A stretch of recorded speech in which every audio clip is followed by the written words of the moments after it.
Premier লিগে কে champion হবে আগে থেকে সেটা অনুমান করা বেশ কঠিন। তবে এবার লিভারপুল যেভাবে এগিয়ে যাচ্ছে তাতে অনেকেই ধরে নিচ্ছেন শিরোপাটি তাদের হাতেই উঠছে। চলতি মৌসুমে লিগে 18 ম্যাচে অপরাজিত থেকে শীর্ষে আছে লিভারপুল। প্রিমিয়ার লিগে দলটি একক আধিপত্য দেখালেও স্পেনে অবশ্য এককভাবে শক্তিশালী অবস্থানে নেই কোনো দল। ত্রিমুখী লড়াই চলছে রিয়াল মাদ্রিদ, বার্সেলোনা ও অ্যাটলেটিকো মাদ্রিদের মধ্যে।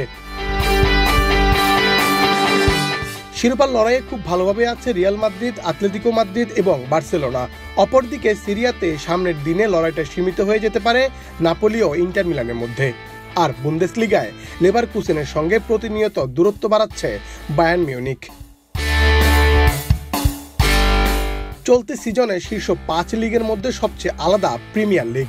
লিভারপুলকে থামাতে পারছে না কেউই, ফলে 22 ম্যাচ শেষে লিভারপুলের পয়েন্ট এসে দাঁড়ালো 53। প্রিমিয়ার লিগে লিভারপুলের কাছে আছে কেবল আর্সেনাল। ইউরোপীয় লিগ এবার সবচেয়ে বড় চমক দেখাতে পারে স্প্যানিশ লা লিগা। 21 ম্যাচ শেষে রিয়াল মাদ্রিদ শীর্ষে থাকলেও কাউকেই ফেভারিট বলা যাচ্ছে না। শীর্ষ 3-এ থাকা রিয়াল, অ্যাটলেটিকো এবং বার্সেলোনা 3 দলেরই শিরোপা জয়ের সুযোগ আছে। বর্তমানে 21 ম্যাচে 49 পয়েন্ট নিয়ে শীর্ষে আছে রিয়াল। সমান ম্যাচে 2-এ থাকা অ্যাটলেটিকো মাদ্রিদের পয়েন্ট 45 আর বার্সার পয়েন্ট এখন 42। লা লিগার মতো সিরিয়াতেও শিরোপার লড়াই জমে উঠেছে, যেখানে চলছে নাপোলি ও ইন্টার মিলানের দ্বিমুখী লড়াই। সবশেষ ম্যাচে জুভেন্টাসের অপরিচিত যাত্রা থামিয়ে দিয়েছে নেপলসের ক্লাবটি। ফলে 22 ম্যাচে 53 পয়েন্ট নিয়ে শীর্ষে আছে তারা। অন্যদিকে 1 ম্যাচ কম খেলা ইন্টারের পয়েন্ট 21 ম্যাচে 50। গত মৌসুমে ইতিহাস গড়েছিল বায়ার লেভারকুসেন। দলটির সামনে পাত্তাই পায়নি বায়ার্ন মিউনিখ।